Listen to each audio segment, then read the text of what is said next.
an Unspoiled Network podcast.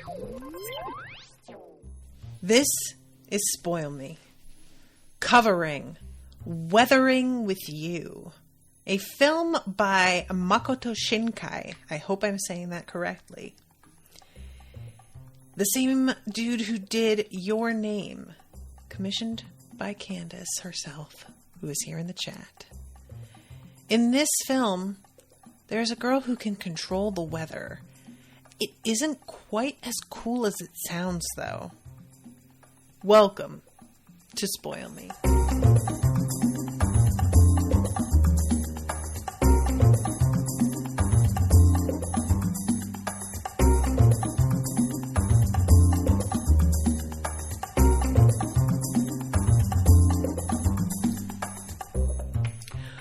Welcome to the show, everyone. I am Natasha. Thank you very much to Candace for commissioning this, for being very patient with me as I try and figure out screen sharing.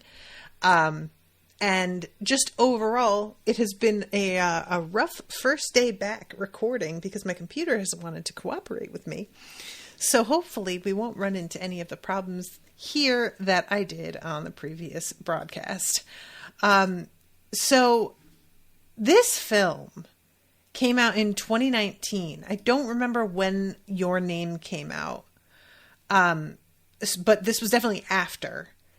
And there is a real big difference in the overall look of this movie because it is a city setting almost exclusively.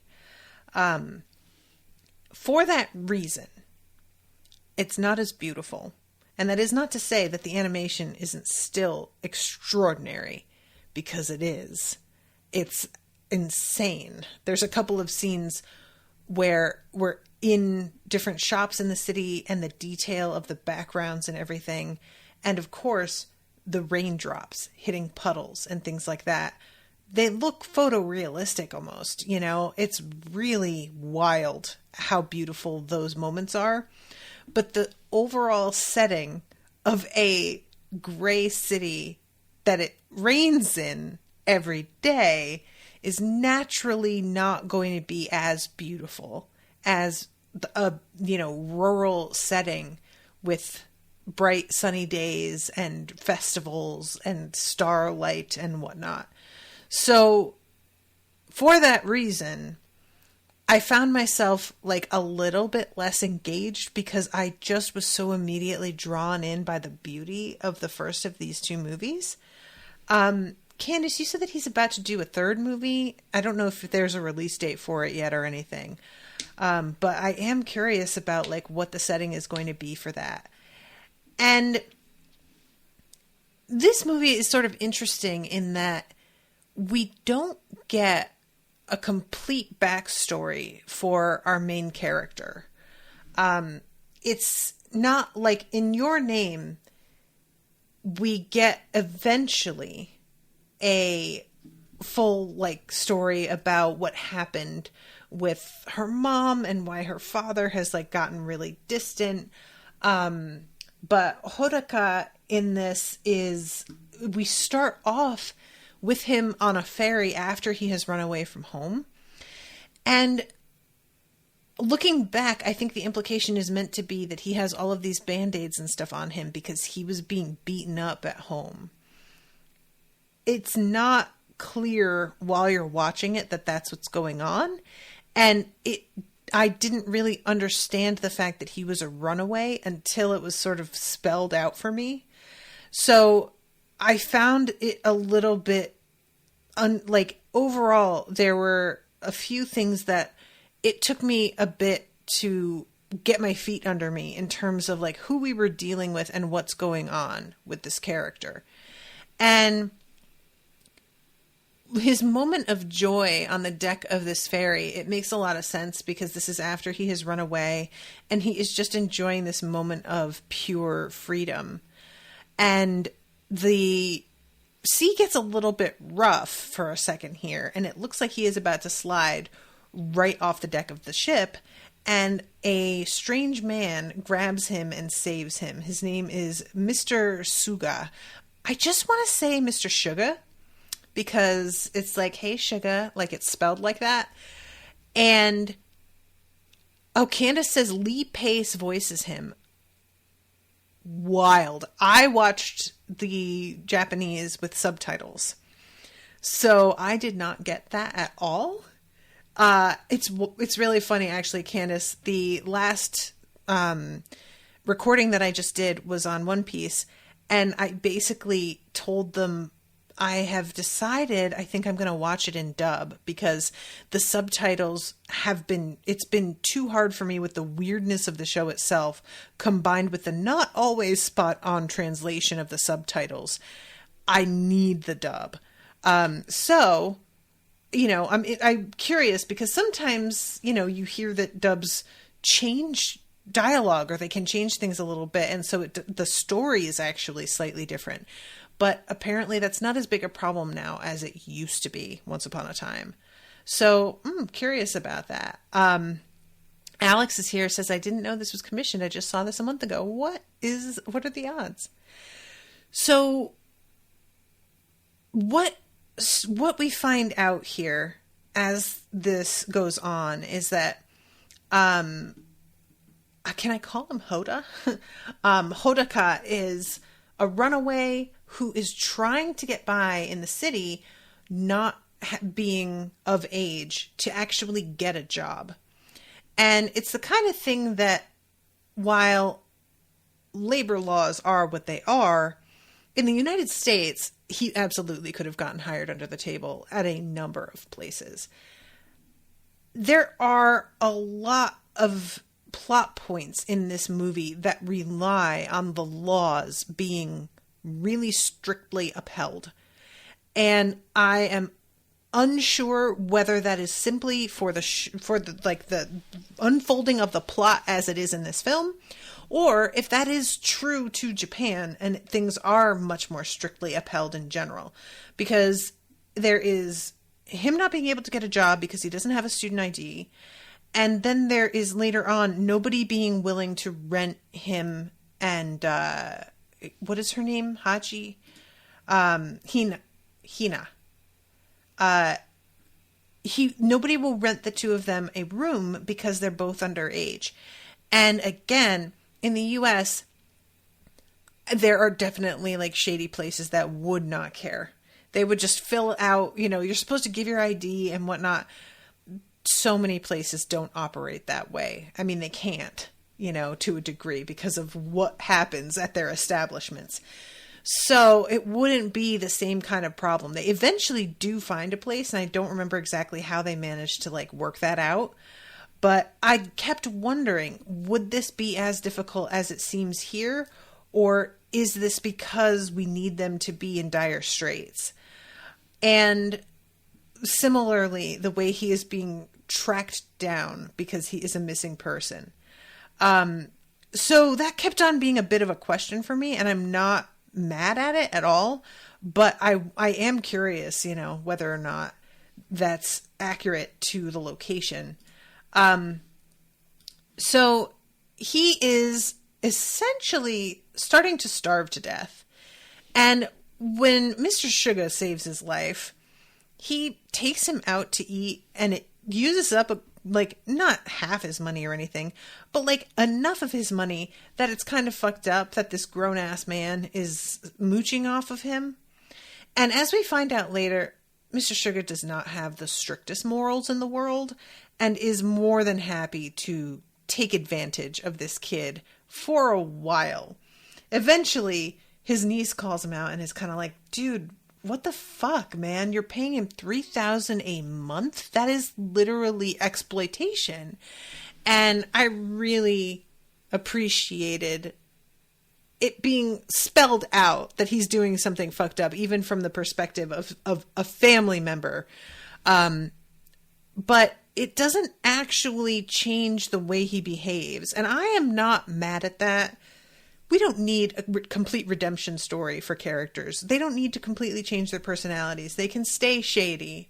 And that's just going to be who they are. And that's fine. But it was funny. So he uses up a bunch of his money pretty quickly. And he eventually is starting to grow more and more desperate to find any sort of job that will take him. And I just really enjoyed, there were a few things about the animation in this. First of all, the animation of the phones, for some reason, always hits for me. It's just so crisp and on point. When he submits questions to Yahoo Answers Japan, which Yahoo Answers is defunct now, which is wild, that just kept tickling me a little bit. Those of you who are familiar with the show, My Brother and Me, that was like a thing that they would focus on for the whole podcast. It centered around hilarious Yahoo questions. And then there's the animation of things like, for example, when he goes to a McDonald's at one point, and just the side of the McDonald's Big Mac box is so detailed, and it doesn't need to be at all. It's not necessary, but it's done in a way that it's like, no, you know what this is looking at it immediately. You know what restaurant this box is from. You know what's inside the box. Everything about this looks like something that you would hold in your hand. And there's just moments like this where I kept being like, you didn't have to, but you did it. And I just really admire going that extra mile. You guys know me. I just tend to take things too far. So whenever I come across somebody else who takes things a little bit too far, really beyond what's necessary, it resonates with me personally. So yeah, he's starting to get really desperate, and he's collecting cans and bottles at one point, and is huddled up in this archway outside of an apartment building. Actually, is he collecting cans and bottles, or does he just happen to be next to a garbage can full of cans and bottles? It's raining the entire time too. So we find out later that this is unusual. It's not commented on right away, but I was sort of, the way that this is titled, Weathering with You, I was like, okay, this is clearly going to wind up being significant. It's not apparently quite that weird as of yet how often it is raining. Gradually, the people in the background begin to murmur about how weird it is that we've just had this incredibly rainy summer. And the hint is, it's not explicitly said, but it's hinted at in a scene where Suga is talking with his mother-in-law, and she says something about how she feels sorry for kids today because they just don't have the beautiful springs and summers that she used to have as a kid. That it's climate change. This is all about global warming, why this is happening. So there's a whole subplot isn't even plot that has a pretty wild implication to it later on. And I'm going to be very interested to talk about it, but I'm going to wait because it's extremely tempting to just get into that shit right off the bat. And I feel like not a good idea with this. Things have to be laid out better before I can start to delve into any of that. So in this moment, when he is sitting in this archway of this apartment building, there is this little cat that comes up to him, and this cat winds up becoming a bud of his, and Mr. Suga winds up adopting him or her, and naming her Rain. And I was very happy to see that this cat wound up being a regular, basically, on the show. So he falls asleep in this archway, and there are a couple of girls who are looking at him like, what is he doing here? And he wakes up, is embarrassed to have been caught, is walking away, and the guy with them, who is drawn in a way that it's clear he's a scumbag, for absolutely no reason other than to be a shitheel asshole, trips him so that he falls on his face, knocks over the garbage can, and this is when he starts picking all of the bottles and cans up, and I thought, was this stuff that he had been collecting that got knocked over? But I think it's just meant to be that he's trying to clean up from the mess from getting knocked over. Or maybe he's going to cash them in, but I don't know if that's a thing in Japan. I don't know how that works. One of the things that falls out of the garbage can is a paper bag with a gun in it, which honestly, he keeps this thing.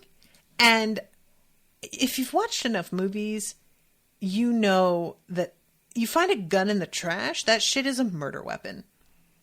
That was used in a crime. Somebody decided to try and get rid of it. Don't touch it. Get the fuck out of there. I have seen a couple movies where killers get rid of guns in mailboxes, like public mailboxes. And that's always been sort of baffling to me because mailboxes get emptied out. They're like, it's not like nobody's ever going to find the gun that you put in that mailbox the way that you put something in a public trash can. And it's very good odds that's just getting lifted out in the bag and tossed into a garbage truck and nobody's looking through it and finding that. I don't understand the mailbox thing. But anyway, he finds this gun and he decides to hold on to it for reasons. I think that if you were in his shoes, even if you decided to hold on to it for the moment, most of us would probably find somewhere to sell it because he is desperate for money right now. But he decides to hold on to it and he thinks that it's a toy, which, guys, look, I have never held an actual gun. I have to assume that a toy gun and a real gun do not weigh the same and don't feel the same in your hand. And you would know this is a real gun the moment you touch it, right? Whatever. We're going to operate under the assumption that he is genuinely a fool, doesn't know any better. But there's a part of me that feels like he is just telling himself a story and he knows that it's a real gun and just kind of doesn't want to get rid of anything that may be useful to him in any way. So at this McDonald's, which he begins coming to fairly regularly, this girl comes up to him and gives him a Big Mac for free. She takes pity on this poor kid who later on, when he runs into Mr. Sugar, that guy is like, have you lost weight? And it's like, yes, this child was starving, sir, and you took his money. And this moment with him and this girl who gives him the burger, it's, a really sweet little moment of exchange of glances between the two of them. And I really liked this as a bit of him being saved by her sort of moment, It was just a good way to introduce her as being like aware of the fact that he's struggling and doing her best to help. And so he's sitting on the bus after this moment, and there is a kid at the back of the bus who this girl says goodbye to him as she's leaving. And the moment she gets off the bus, another girl gets on and is like, oh, hey, Nagi, what's going on? And I really did enjoy this moment of him realizing that this little kid is like a player. He seems like embarrassed on his behalf. And I'm like, honestly, there's no embarrassment here. Both of these girls seem to be aware of each other. It doesn't seem like he's lying to anybody. One of them describes herself as an ex. I'm unclear if that's a result of finding out about this other girl, but it seems like she knows what's happening. And like, it's not that there isn't some animosity between the two of them, because the one girl is like, feel my heart, it's pounding. And the other girl cuts her off. So, there's some animosity there for sure, but it's not like a secret. And yeah. All right, Nagi. I mean, go for it, I guess. So I'm trying to like give the impression of each of the characters as we meet them just out of the gate. So eventually, because Mr. Suga gave him a business card after saving his life, and he didn't call him right away, I think because Suga had a sort of like sketchy vibe, and he just didn't want to mess with a dude who sort of took advantage of him like immediately. And I can't blame him for that, because indeed the man does keep taking advantage of him. So his judgment on that wasn't wrong. But he comes to the address, he walks in, and there is this super hot chick in like tiny shorts asleep on this couch. And there's more than one moment here where he is accused of like looking at her boobs. I love how he gets down in a crouch and like turns his head like he's trying to see even further down her shirt. The other movie I don't think had anything quite this explicitly sexual going on. And I found it interesting that he just decided to sort of go for it here, because like I said, it's brought up more than one time and he gets really defensive about like, no, I wasn't, but obviously definitely was. And he's wondering what her deal is here, because, you know, he finds out later that Mr. Suga is married, and Natsumi, which is this girl's name, she is young and gorgeous, and he is assuming that Mr. Suga is fucking her and that she is his mistress. It is not his fault, in my opinion, that he assumes this, because she says to him, it's exactly what it looks like. Which I don't know what she thought she meant when she said that. It turns out Suga is her uncle. But when you say this is exactly what it looks like to somebody, usually that wording is meant to be indicative of, I'm not going to say it out loud because it's distasteful, but yes, what you're thinking is correct, kind of thing. So saying it's exactly what it looks like when the guy is just your uncle, I can't tell if she didn't realize the impression he was getting, or if she's purposely fucking with him. Later on, when she finds out he thought they were sleeping together, she seems genuinely like, how could you ever have thought that? And I'm like, I genuinely, before you had this reaction, I thought you intended him to interpret things that way. I don't know. Maybe that's just me. But yeah, so he thinks that this guy is even more sketchy because he's also cheating on his wife. We find out later that his wife died in an accident, and his daughter is currently in his mother-in-law's custody, and she doesn't want him around his daughter on rainy days because he smokes and it's bad for the little girl's asthma, and it just generally is like making him jump through hoops. She's clearly like a hard ass who never liked him. Like, you can tell this has been their relationship, and her being in control of the child at this point has only made it worse. To his credit, he really does try very hard to get custody of his kid back and to improve his behavior so that there's nothing she can say against him, but winds up sort of throwing it out the window at the end of the movie in a way that I found, I won't say like it didn't make sense, but I was really surprised by it. So we'll see. I'll get there eventually. So this place that Suga owns is basically like, I won't say like a New York Sun, because it's not quite that.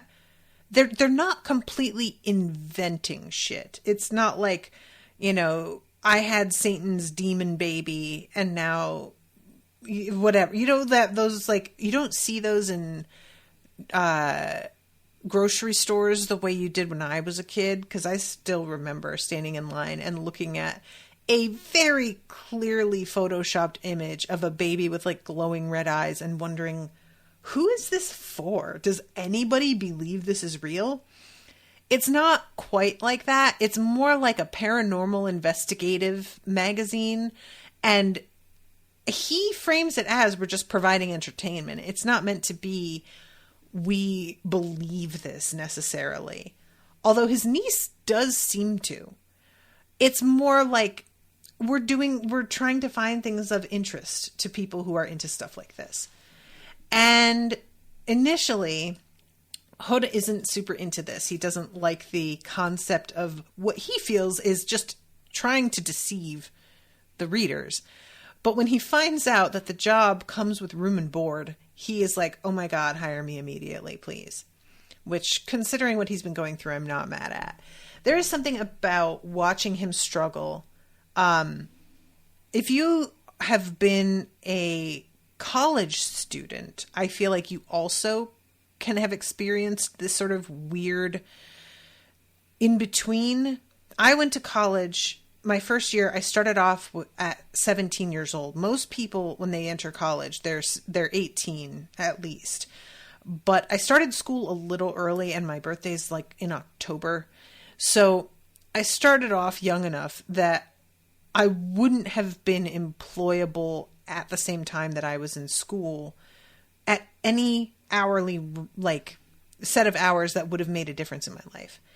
And then once I turned 18 and I could be employed, I was so overwhelmed with my work schedule or my school schedule that adding work on top of that was simply out of the question. However, I wasn't living at home and my parents did not have a lot of money. I was at school on a half scholarship and a loan. So any money to eat, they had to send me in cash to an account that I had access to. Spoilers, it was not that much. And the meal plan for the school, you used to be able to get meal plans that covered all your meals. Now, meal plans assume that you're going to be eating off campus a lot, but they're mysteriously charging basically the same that they used to. So there were lots of days where I had used up like the meals for the day and I was still starving and I had no money. And it is wild when you have lived at home your whole life. And my parents, like I said, we were pretty broke growing up and we had to watch it with buying groceries, but I never went hungry. You know, it wasn't like that kind of issue. And then going to college and all of a sudden food was currency. Like if people were having some sort of like meeting for a club and they offered free pizza, that was the way to get everybody to actually show up. Nobody would go otherwise. But if you said that you were going to have pizza or just like baked goods, you know, anything edible, there would be a line out the door just because everybody was in sort of the same boat, struggling to just get enough to eat. And I just think about that and just how insane that is. Like that's sort of the standard for a lot of people's college experiences. How is that like allowed to be, you know? But there it is. So anyway, and him trying to like find a job and all of this, I was just thinking about how many times I considered getting a job, but it was simply impossible. There was no way I was going to be able to do my work and, you know, and there were a couple kids who tried and they wound up having to quit. And I would watch them sign up for it. Like, are they going to be able to pull this off? Can they do this? Am I just lazy? And then, no, it cannot be done. And you still also be able to like maintain any sort of grade point average. Anyway, so he takes this job like a little bit against his better judgment, but he clearly is like into the camaraderie of working with these two. And we get a montage of them going out and interviewing people about the various like strange things they've seen and legends and whatnot. And they are told about this thing, a sunshine girl, which is meant to be a girl who can attract sunshine wherever she goes. The way they say this initially, I thought it meant that anywhere the girl goes, the sun will be out. As it turns out, the sunshine girl has to focus in order for the sun to come out in response to her focus. Her focus in this is a prayer. She's praying. But I don't necessarily think that's like required for it to be something like that. And what I found really interesting about this, because eventually it is revealed that the girl who gave him a Big Mac is actually a Sunshine Girl.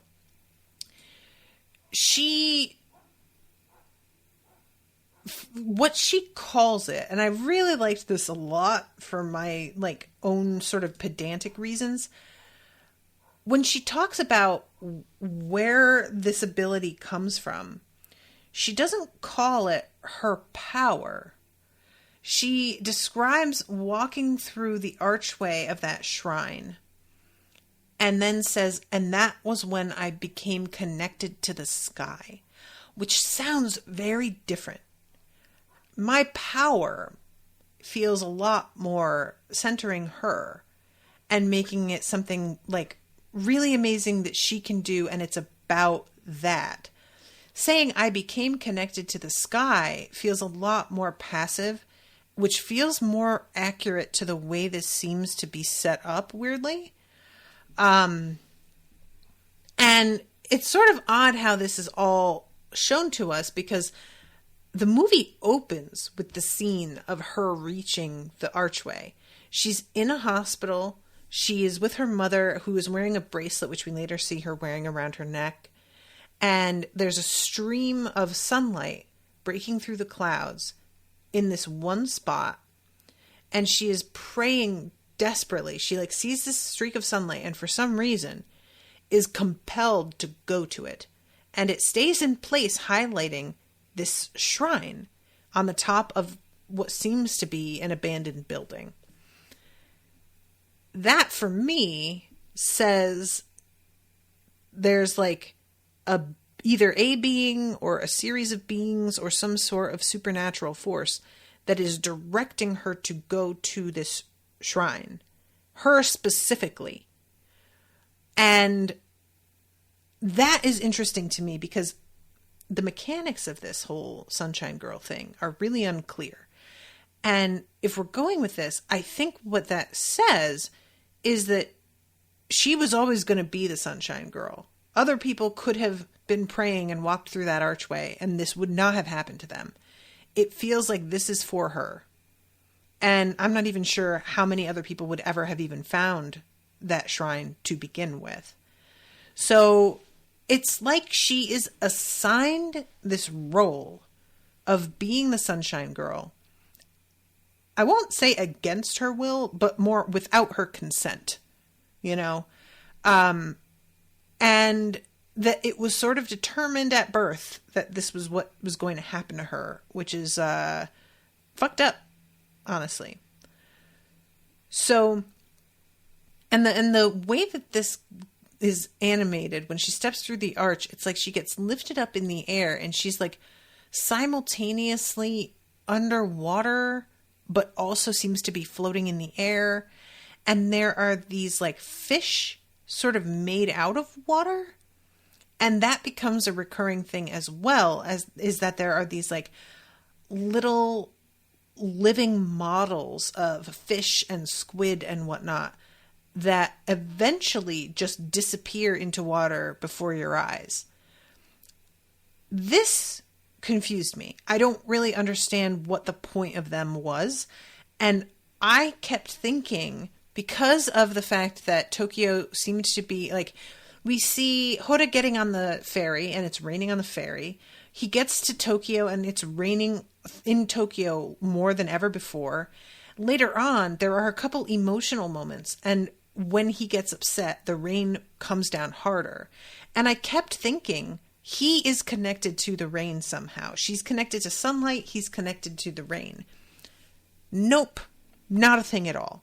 Honestly, that disappointed me a little bit, because it just seemed to line up so much with him and his emotional reactions that I felt like it was either a missed opportunity or it was supposed to be lining up more with her and her emotional reactions, but it didn't seem to be lining up with her as well as it lined up with him. So I don't know. But I felt a little bit let down because I kept waiting for that to be a reveal and for it to be a bit of a thing that they got drawn to each other because they each are sort of like opposites, you know, sun and water. And no, he doesn't have any sort of ability or anything. It's fine. It's not like, but it just felt like there were so many clues. And to find out that the clues were, I was just reading into things wrong. I just felt like, oh, so all of that was just nothing? That's kind of weird then. I don't know if it's supposed to be, Candace sent me a couple of articles interpreting the overall story as like a cautionary climate change story, which in an essay, the writer did say that climate change was like an aspect of it. So I'm not sure if that's supposed to be a thing for Hoda representing something with, you know, but anyway, I just wanted to mention that was like the assumption I was working under for at least 3/4 of the movie until it became really explicitly clear that he didn't have any ability. It was pretty much like up until the two of them are floating through the air after he goes through the arch to rescue her. I expected his ability to manifest once he went through the arch, and that there had been some sort of connection that didn't become totally clear and wouldn't until he also went through the arch with this distinct desire in his heart that was the equivalent of her desperation when she was praying. And that like completely focused intention with him trying to save her would awaken whatever was going on with him the way that it did with her. Nope, nothing. Which I just was kind of bummed. I felt like, really?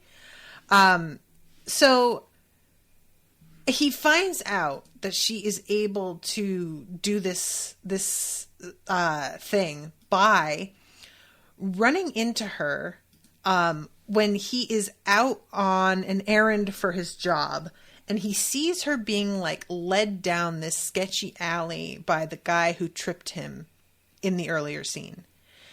And I misunderstood. I think what we find out later is that this guy is a like strip club owner or something, and he was trying to get her to work in the club. I thought he was a John, and that he was basically pressuring her into rape, essentially, but disguised as sex work. Like, that he was going to try and traffic her. And honestly, even if it was a strip club, that does seem like what he was trying to do was traffic her. But we have the moment where Hodaka comes up, grabs her by the arm, and pulls her away. They run, but they get intercepted by this guy's like henchman. And Hodaka winds up on the ground. This guy is like beating the shit out of him. And basically being like, oh, you're the dude that I tripped. Is this supposed to be payback for that? It's just hilarious. Like, it's not all about you, guy. You just happen to be there. And at this point, to save himself, Hodaka pulls out the gun that he found and points it at this guy. And it's a real moment. And Candace and I were texting about this.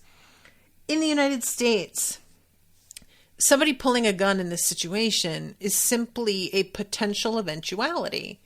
This is the kind of thing that if you want to throw hands with somebody in the street, you better be prepared for that person to take it to 11, because we are allowed to have and carry weapons in this country in a way that is not allowed almost anywhere else.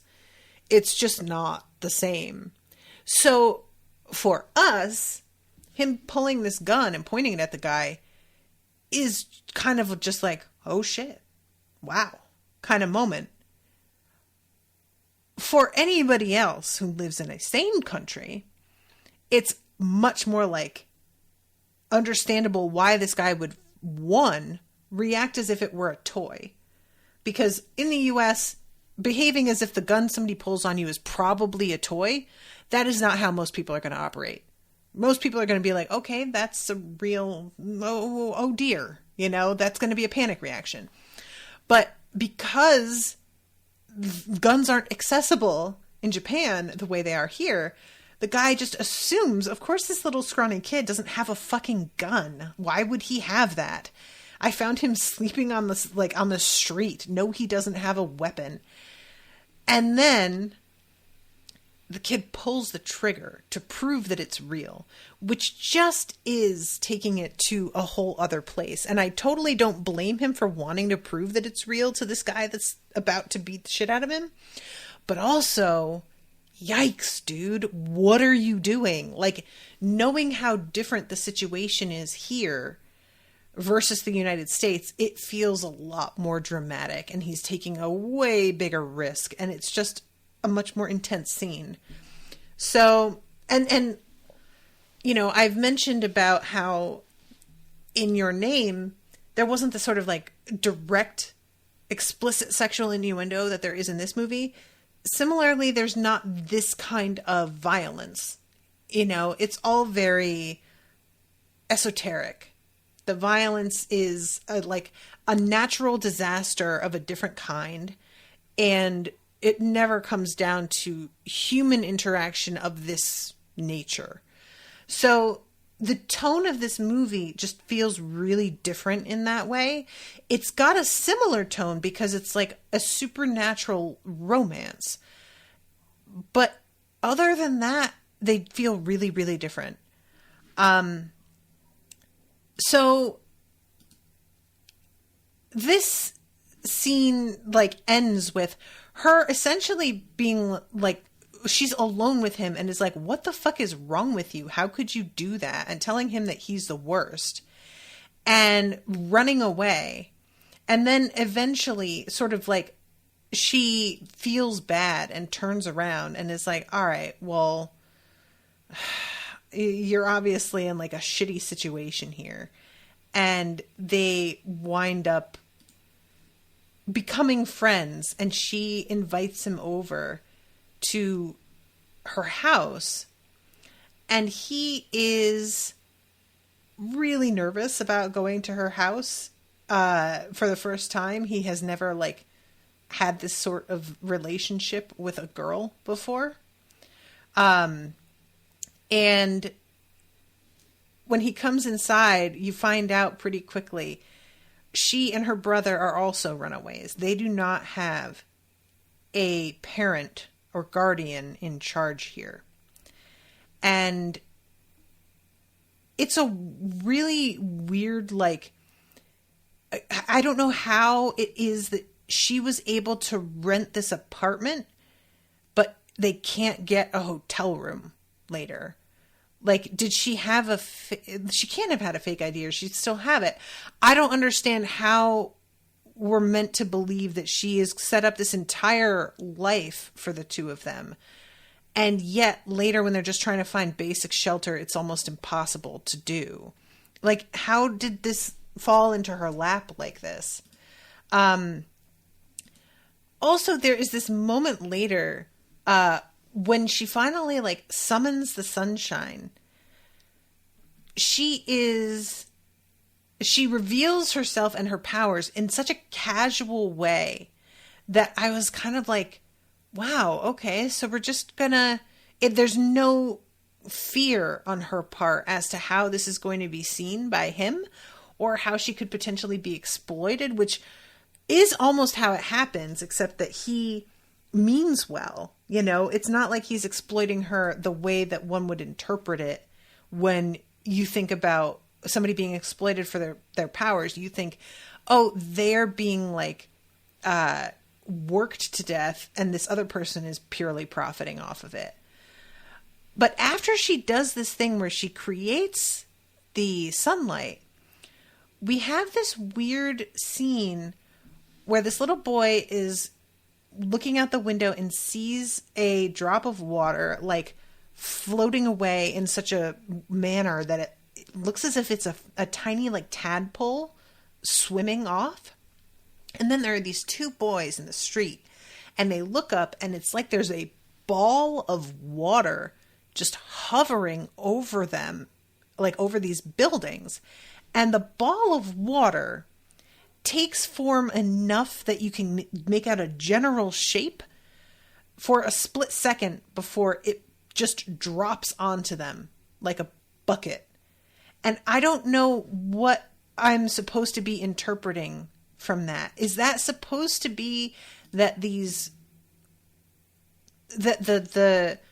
her summoning sunlight caused these like little water beings to appear? Like that's a side effect of her ability? And is this like big formation of water supposed to be one of the like whale things that we wind up seeing later? I'm just really not sure because when that happened, you know, it felt like a precursor to something that would happen later that would be way, way more dramatic. Like we're starting to see the general shape of a weird creature made of water in the sky because she's just starting to use her ability. And then later on, as things progress, it will eventually turn into an outright creature that's like not disappearing, not going anywhere. Does not happen. And as far as I can tell, the little like water fish and squid that we see, nothing actually comes of them either. They appear and vanish, and they don't seem to have any effect on anything. I didn't understand this, and I feel like I must be missing something, but I don't know what that is. So, Candace, if you have any theories on that, feel free to chime in and let me know. Candace says, I do not. All right. I don't know what to make of that. The reveal that she has this ability, though, the fact that she comes along so sort of casually with revealing this connection is echoed in the way both of them decide to approach things, because they basically make it public that she can do this and start charging people if they would like periods of sunlight because of special events that they're having. So there's a flea market that needs sun because otherwise nobody's going to show up. There is a woman who's about to get married and wants sun. And as somebody who had an outdoor ceremony, I can understand. I was desperately afraid that I wasn't going to be able to have my ceremony where I wanted, which was this gorgeous location. And I'm so relieved that wasn't an issue. But this is all sort of word of mouth or stumbling across them on the internet. And eventually she gets spotted doing her sunshine girl thing and filmed on a drone, I think. And all of a sudden the demand spikes like crazy. And so many people are reaching out to her that they decide to stop. I'm sorry. Why though? At one point, when he's talking to somebody about it, I think he might be talking to the niece. He says something about how she looks tired, but that's not a reason to just put the kibosh on the whole thing. It's a reason to take a weekend off and then go back to it. And as we find out later, her continuing to use her ability is not good for her. But he doesn't know that yet, or else it's been hinted at. They have this tour where this old man explains how this works. And it feels kind of like Hodaka is like just ignoring that part of the legend or the lore. Which, you don't know where, how much to believe of certain things. So I'm not particularly mad at him for that. But it did seem weird to me. Once demand spikes like that, don't you just want to start charging more money? And, I don't know. It's just the fact that the explanation as to why they quit was that too many people wanted to hire her. It made zero sense to me. It that just didn't work for me at all. I completely don't buy it. What it's clear is happening is that for the plot, we can't have her continuing to use her ability because we have to save the moment where she reveals that she's like disappearing for later. We can't have that happen too soon. But in terms of the actual plot, it doesn't make sense. And I don't feel like anybody would react that way. But it is what it is. So, as I said, there is this moment where they're like, you know, talking to this older dude. I can't remember if he's like actually a monk or what the deal is, but he talks about the weather maidens and how basically they were born with these abilities, but ultimately they had a terrible fate because they would wind up having to be a sort of sacrifice in order to bring the weather back to normal. And what this was supposed to be is that, like, periodically throughout history, weather would begin to be thrown wildly out of whack. So there would always have to be somebody who gave of themselves, always a girl, you know, it's noted, in order to fix the problem that was happening. And the Weather Maiden does not have any options in terms of finding a different way to do this or becoming a Weather Maiden at all. She just is, and that's her job, and that's all there is to it. She doesn't get a say. It sucks. So eventually, the cops begin to catch up with Hodaka because, first of all, his parents filed a missing persons report, which I do appreciate that at least his parents are like a factor here. Because I feel like in a lot of stories where kids run away, it's treated as if nobody's looking for them or cares, particularly that they've gone. And while I don't doubt that that's the case sometimes, I feel like, you know, doing something like this, that feels like what would happen more often. And not only that, but some security camera on the street caught him pulling the gun. So not only is he a missing person, but also armed. And that's illegal. So they come at him, trying to find him. And in coming at him, they also come at Hina. And obviously, you know, she's underage and taking care of her brother. And if it's discovered that the two of them don't have a guardian here, they're going to get split up. And I kept thinking, can't you just hide until you turn 18? Because she, as it turns out, lies to Hodaka about her own age and tells him that she's turning 18 in like a couple weeks when they first meet. So I kept wondering why you can't just like sort of camp out until you do reach maturity and then you can do whatever you want and take custody of your brother if you want. The reason why is because she isn't going to be of age anytime soon. She's actually like, I think younger than him. He says that, like, when he finds out that he was the oldest and he didn't even know. So she begins to panic. He comes to her house and finds her already packing. And Suga, look, it's painted in the moment as if he's doing something incredibly selfish. But honestly, what is the guy supposed to do? I am not really blaming him for this reaction at all. He stuffs the kid's hands full of money and is basically like, hey, dude, look, it's best for you if you just go home. This is turning into a nightmare. I'm trying to get custody of my daughter right now, and they think I kidnapped you. This looks really bad for me.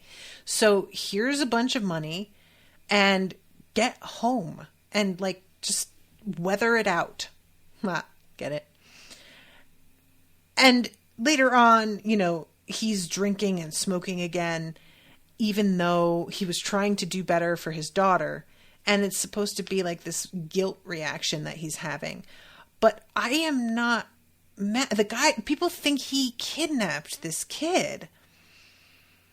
What is he supposed to do? You know, I don't blame him at all. I feel like he did the best he could in the circumstances. Like, other than directly picking this kid up and driving him home, which I feel like implicates him even. I don't know. I was not upset.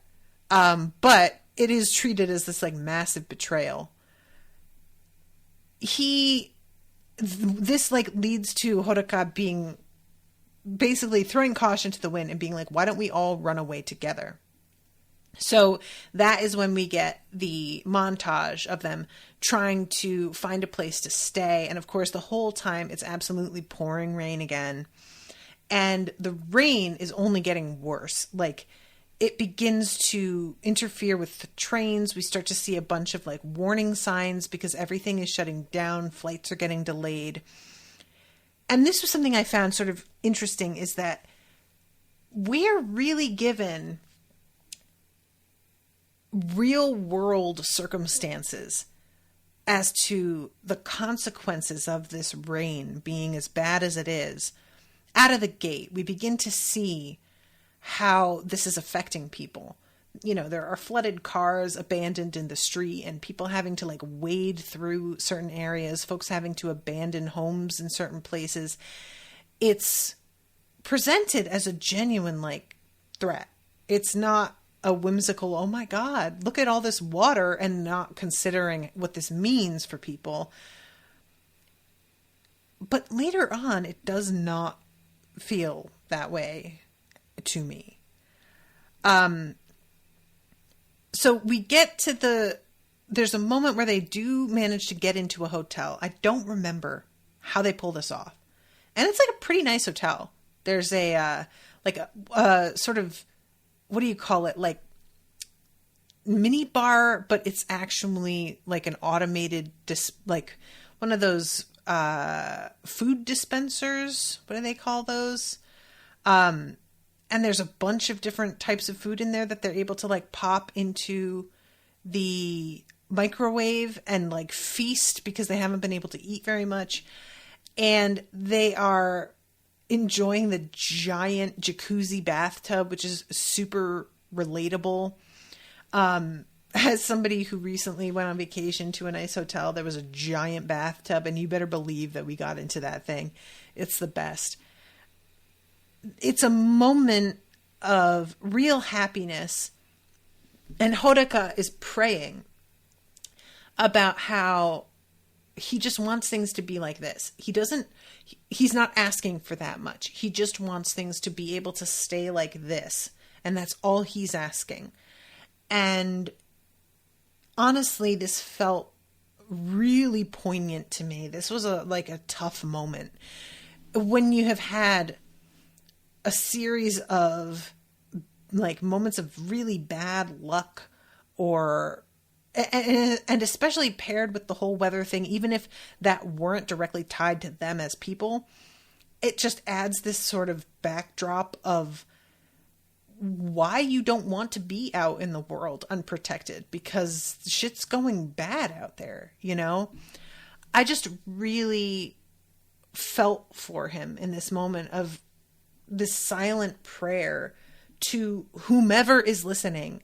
Can we just have this, please? I'm not asking to be a millionaire. I just want to be okay. I mean, how many of us have been there? You know, most of us, we just want to be okay. The bar for doing well has been lowered so much, especially in America, that it's a fantasy to imagine just being fine, because we're all on the edge of completely losing everything all the time. So that got to me a bit. And at this point, they're up pretty late. Her little brother is asleep, and she unbuttons her pajama top, and he thinks like, is she about to flash me? What's happening? And she reveals her shoulder, and like the whole side of her chest is weirdly transparent and looks like water, like she's transforming into water. And it is weird because it felt like she should have had more time left, but it is like that very night that she disappears. And he wakes up and she is gone.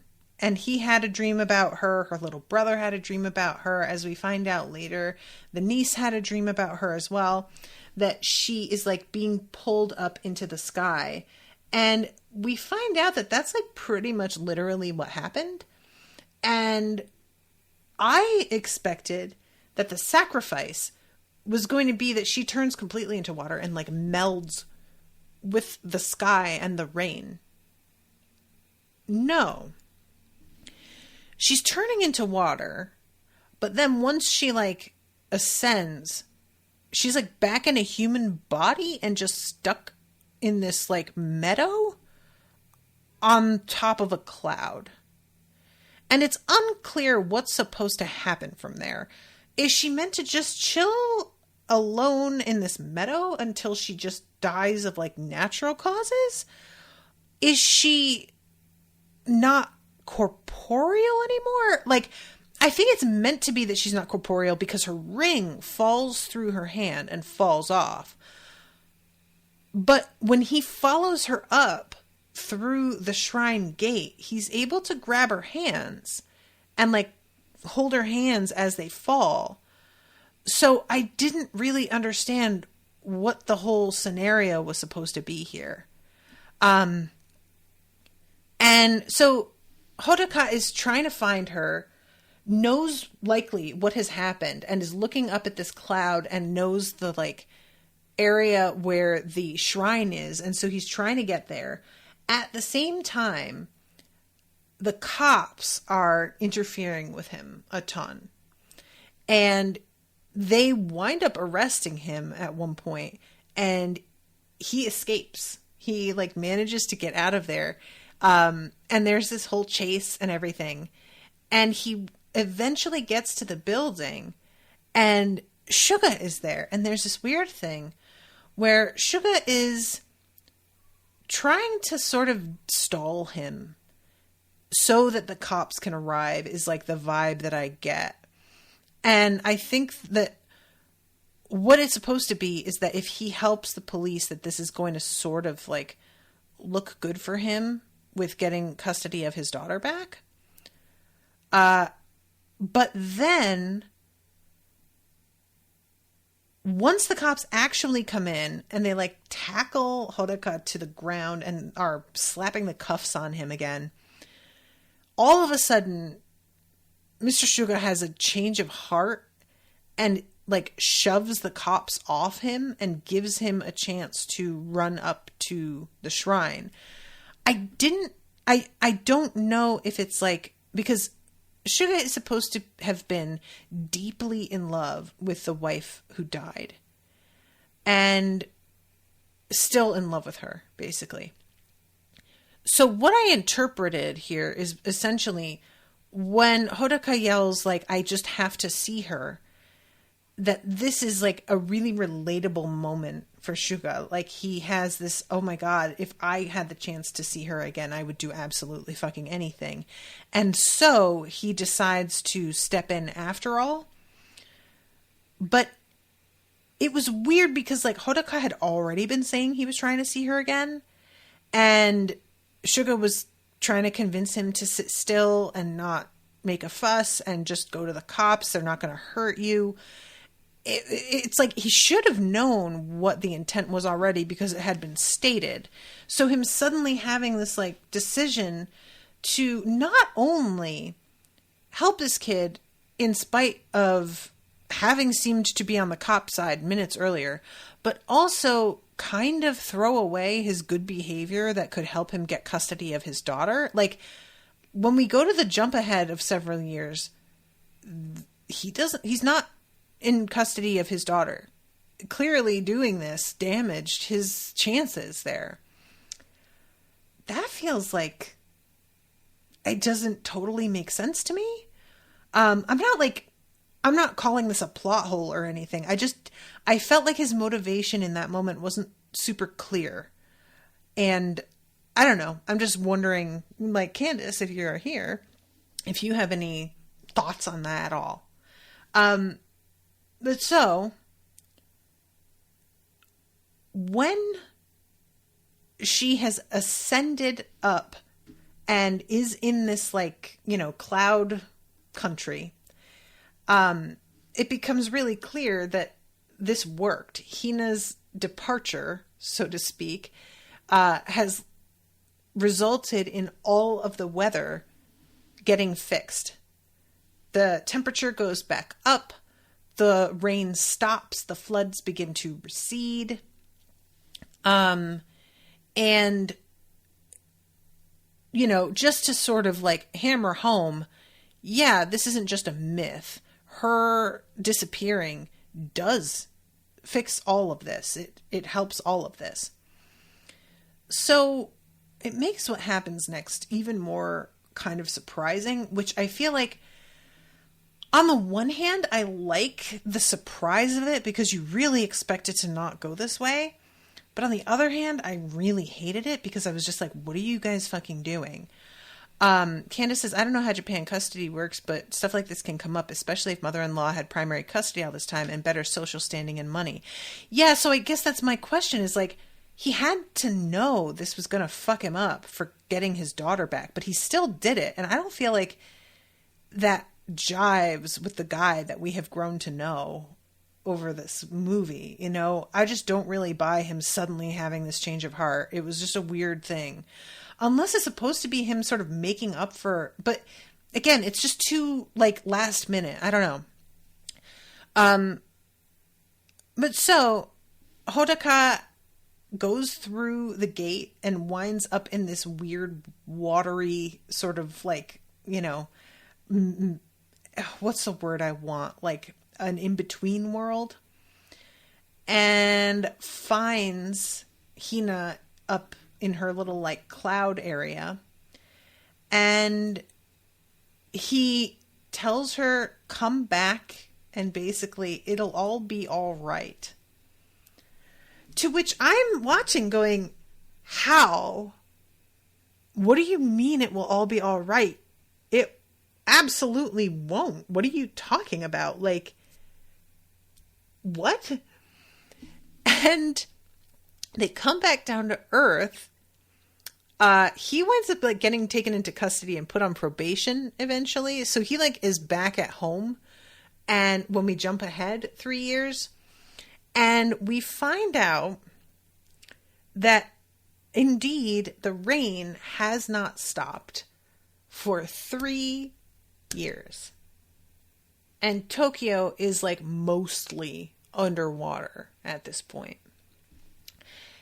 And there is a scene that I think is supposed to like make it fine, where he's talking to this older woman. He finds this one last request for the Sunshine Girl from years earlier and goes to see this person to just tell them what happened. And I'm kind of like, they don't care. It's been 3 years, dude. It's fine. But he goes, it's this older woman, and she invites him in for tea, and they're talking, and she, says something about how she used to live in this one area, but she was flooded out, so she had to move. And he apologizes, and she's like, why are you apologizing? And then basically is like, whether be crazy, did you know that like this whole area used to be underwater anyway, like this part of Tokyo? So as far as I'm concerned, it's going back to its natural state. In old times, Tokyo was just a bay. Human beings and the weather changed it little by little. I sometimes think it's just gone back to how it was. And the overall, like, vibe of the movie to me, and from Candace's texts while we were talking about this, seems to be her interpretation also, is like, why should this girl be expected to sacrifice herself when wild weather patterns and huge shifts in like the earth itself have always happened and will always happen? And this elderly woman's like assertion that it's just going back to how it was, so it's not a big deal, is the correct energy to carry with this. And I am just not seeing it at all. Like, first of all, how many people died? You know, this kind of like flooding, this kills people easily. There have to be like hundreds of hospitals where people just died. You get this kind of flooding and it just shorts out electricity. So anybody who is on like respirators or life support systems of any kind, they just die because all of the machinery that's keeping them alive just goes kaput. You've got people like trapped in areas they can't get out of. I mean, we saw what happened in the flood with the flooding here in the United States a couple of years ago, where there were like prisons where people were up to their waists or almost to the ceiling in water, and the prisons had been abandoned and there were just people left in their cells to drown or maybe make it through windows if they could manage it. They killed people. They killed people. Like, I would be willing to bet millions of people. And is it fair that she's expected to sacrifice herself? No. But guess what? Nothing's fair. Nobody ever gets to choose like shit. Like this is just, for me, it's like, well, I shouldn't be expected. No, you shouldn't. I don't know what to tell you. Take it up with the gods. You know, like you are actively choosing your bullshit teenage romance over the lives of millions of innocent people and an entire section of the planet, probably for all time. Like you're drowning this whole. I don't get how this is a happy ending in any way. And the essay that Candace sent me from the director, it was him. He was saying that the point of this was meant to be that we have fucked up the planet so much with global warming, and the youth are meant to be like cleaning up after earlier generations, and they shouldn't be put in that position at all. And I'm like, I mean, I agree with that, but that's also just so, yeah, it's not fair. We're getting screwed by the generation ahead of us. Like, what else is new? That's how it works. It's garbage, and that's how it works. Like, it was just a weird thing too, because his assertion doesn't jive with like her being unwittingly given this power, because the power came from the gods, it feels like. So there's also a weirdness of like, if she chooses not to sacrifice herself, what do the gods just not do anything other? Like, where does this power come from? How is this supposed to have worked anyway? And it ends like when he comes running up to her at the end, when he finally like tracks her down after his what do you call it? Probation is up. He finds her and she's praying, and it seems like she's trying to bring sunshine back again. But you know, I assume that her abilities have all just completely disappeared. I don't know what would happen if she were to like walk back through that archway again, if it would reactivate them or what. I was sort of wondering if like another person would wind up with the abilities because she had sort of like just forsaken them. But he comes running to her and just yells like, they're wrong.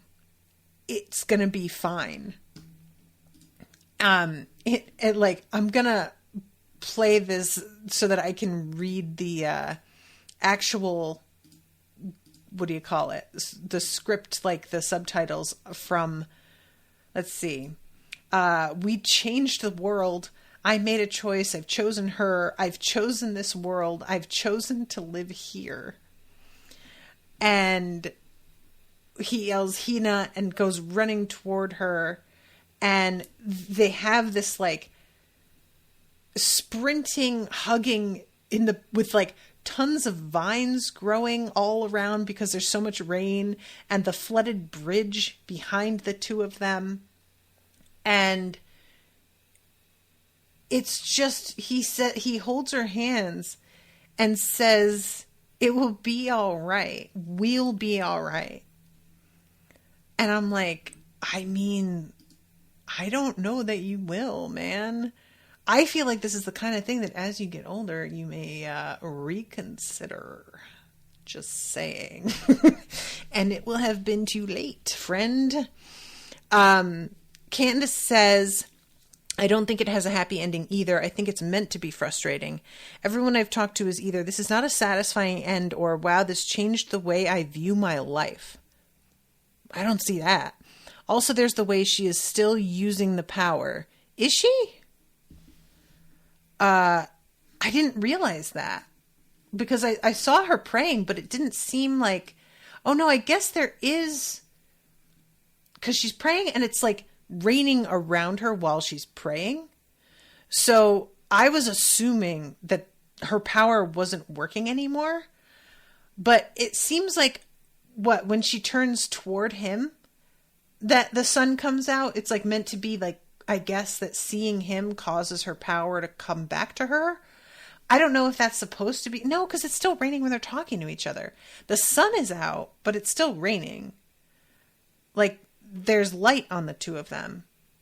But it's still clearly... I thought that it was just her attempting to use her power, and it wasn't working. That was like my interpretation of that, was her sort of regretting her choice, to be honest, and attempting to like mitigate the damage as she's looking down on this flooded city.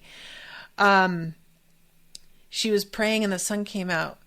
Yeah, but it didn't though. Like, it was still raining. I think Shinkai is full of shit. He just didn't want to say that this story is like his other stories.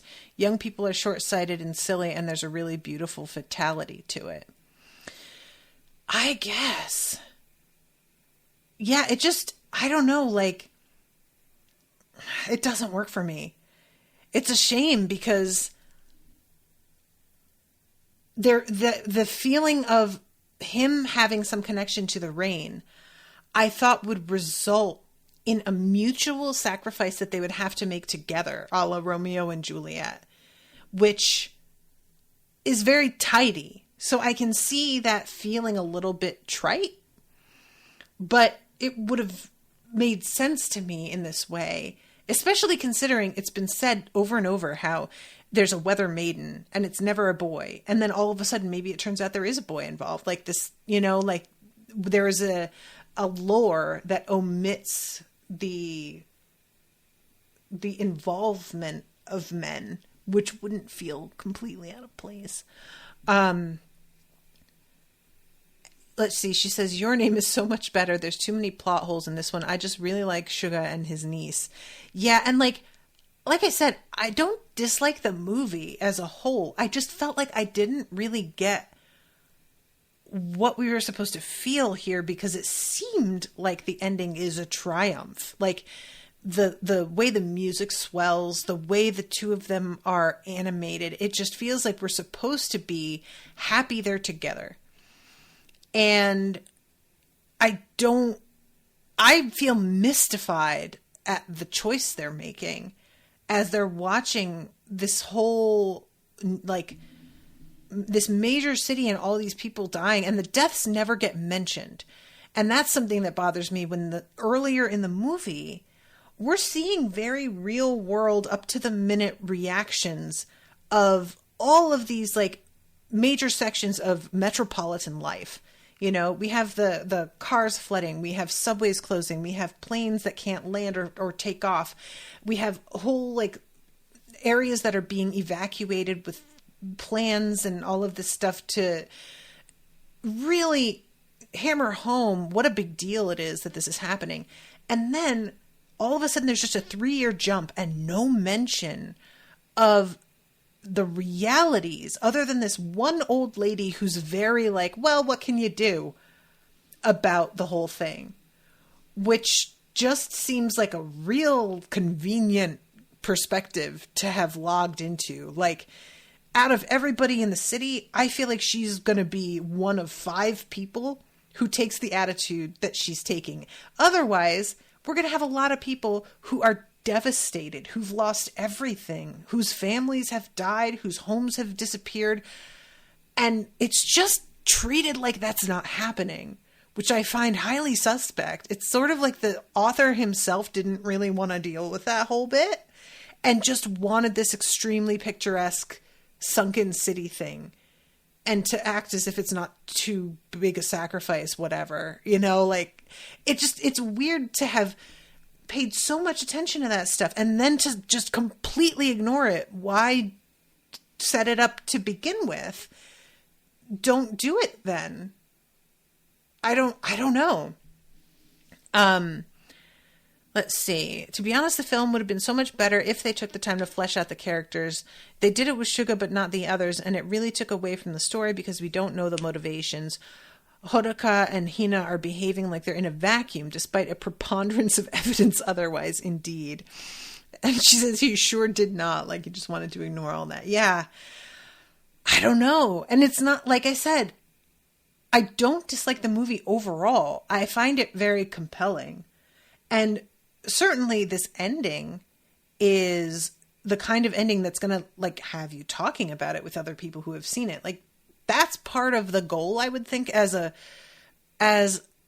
screenwriter, is to like create something that makes people have discussions about it. So in that respect, mission accomplished. But there's just an overall sense to the way it's shown to us that makes me think he is trying to get us on board with a feeling of romance and triumph in that moment that I don't think is there, really. It's just a weird direction to take it all. And I think that another thing, like talking about in the beginning of this, how Your Name is so much more rural, and because of that, it's so beautiful. And this doesn't have that. Another thing that didn't work for me in this movie was the soundtrack. The lyrics are put up in the corner with like the subtitles are at the bottom, and then the lyrics for the song as it's being sung are up in the corner. And I actually was really impressed by some of the lyrics. I was like, oh, that's kind of beautiful. Like there were a few moments where I really liked what was being said, but the music itself felt extremely generic to me and took away from a lot of various scenes. Like the music felt like the kind of thing that would be playing in the background at like an Old Navy, and just didn't have any real emotional punch for me. And Your Name, I think, didn't really have any songs with lyrics like that until like the very end. And I think I said something about how the last song in the movie I didn't like. So it feels like he had that one song at the end of Your Name and was like, you know what? I really like that. I'm going with that for the entire movie next time. And I'm like, no. I just personally, Candace is saying, I hate songs with lyrics in anime, not going to lie. I have to say, I don't like songs with lyrics in movies at all, most of the time. There are times where you're going to do a needle drop and it's like meant to be comedic and that works. Or there are going to be movies in which the music plays a role. Like, you know, they have, what is it, diegetic versus, I can't remember what they're called, where the music is actually in the scene versus playing as a soundtrack in something like Baby Driver. And, you know, all that music has lyrics and it works amazingly. But that's because the music's like kind of a character in the movie. Otherwise, I find lyrics to be like the director going, I'm going to tell you how you should be feeling in this when you watch this scene. You know, it feels like I'm being manipulated, or at least not being trusted to like interpret the scene by myself. And it just seems sort of cheap. And the one thing saving this is that the lyrics weren't in English, so it didn't feel like that too much because I wasn't actually hearing the words. But the music itself was so nothing that it was more noise to me than anything. I just really don't like major key rock and roll, I have found. It tends to just all sound the same to me. There's a very Hootie and the Blowfish sort of phenomenon that begins to happen where it's like, didn't I just hear this song? You know, like at the end of this, they're playing this like outro and I'm like, this song isn't this the same one? And I'm looking at the lyrics like, oh no, it's not, but it sounds the same to my ear. It doesn't, it's not distinct. So anyway, yeah, I found this movie very like compelling, and I wanted, like what you're saying, Candace, about wishing people were more fleshed out. I definitely agree with that. I think that you spend so much time with the main two characters in Your Name that, and the point of it is that they're living each other's lives. So you have to learn so much about each of them, because that's what the characters are doing with one another, is learning about each other's lives. So there's this unavoidable plot driven reason for that winds up in a much more satisfying place. And in this, all I know is that they don't want to, like, she doesn't want to be split up from her brother, which I do understand. But like, that's kind of all I really know about her. And he just doesn't want to live with his parents anymore. And we have just the vague, like, he had Band-Aids on, so maybe he was being beaten. But then we have him, like, I guess being forced to go home again, the 3-year jump. And it doesn't look like he was being beaten again. Is it supposed to be that, like, he ran away once, so his parents, like, decided to stop beating him once he came back? Because that's just not how that works. Kid runs away because he's being beaten and he gets dragged back home by the cops. Guess what? He's getting his ass fucking whooped again. That's how that would go. But yeah, I don't know. Oh, Candace is saying, I assumed it was fights at school. Maybe. Like, this is the thing, right? We don't know. I had assumed that was his motivation for trying to get away from home. But I don't know. We don't know. Yeah, honestly, it would have been, like, interesting if Suga had been the main character. And because there's, like, a lot of drawing of parallels between him and the kid as seeming really similar to one another. But I don't really see that very much. It's just sort of said a couple times as, like, well, he's also ambivalent about things, like he has trouble making choices. And I'm like, well, that's just like kind of people, isn't it? But if he had been put in the position where he could get his wife back, but he'd have to sacrifice Tokyo, he is very glib at one point about, like, well, if there was a human sacrifice required to get this rain to stop, I'd be fine with that. Would you? Would you really? Like, that would be interesting to see. If your wife could come back, but the rain would keep going, what would you do? I think that's a question. It's just hard as an adult, especially, to look at a couple teenagers, like they're literally like 15 and 16 years old, and then I guess 19 and 18 years old, and to think that this was at all worth it. Because as somebody who was those ages, the relationships that I had at that point in time were so deeply superficial. It's a oxymoron there, kids. That watching, it's the same thing as, like, as you get older and you watch, like, The Little Mermaid, and she's yelling at her father, but Daddy, I love him! Bitch, you laid eyes on him one time. You do not love him. What are you talking about? So it's just like, I can't care about this.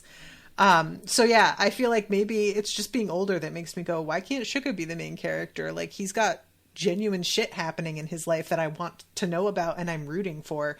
And he sacrifices his custody of his daughter, at least for the foreseeable future, on behalf of a kid that's going to ensure that the city continues to flood. Doesn't feel like he really did a good job there.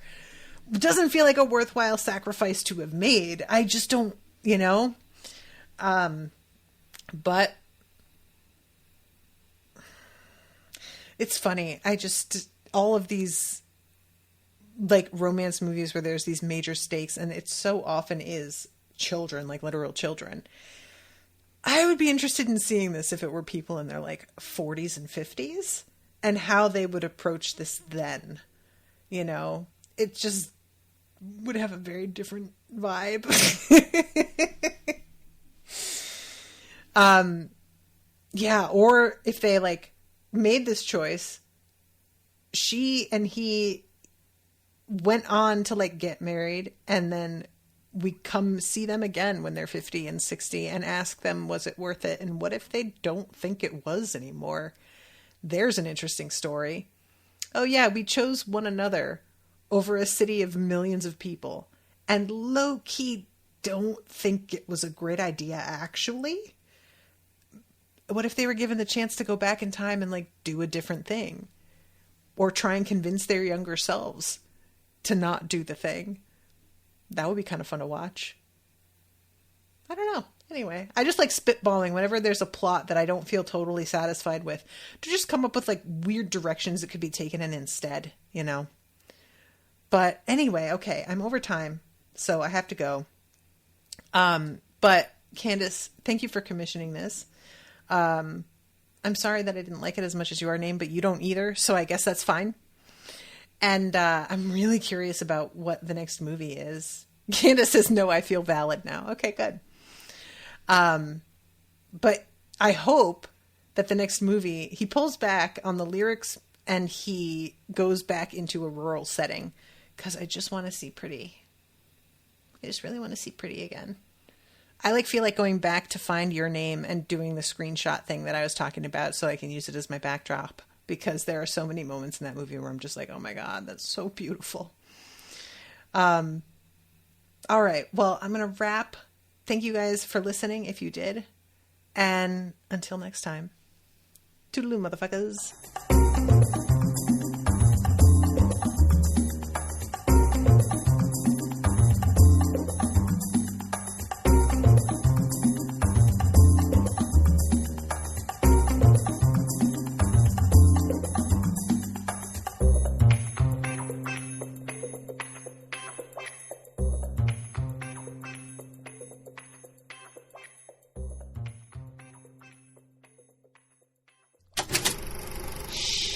That was an Unspoiled Network podcast.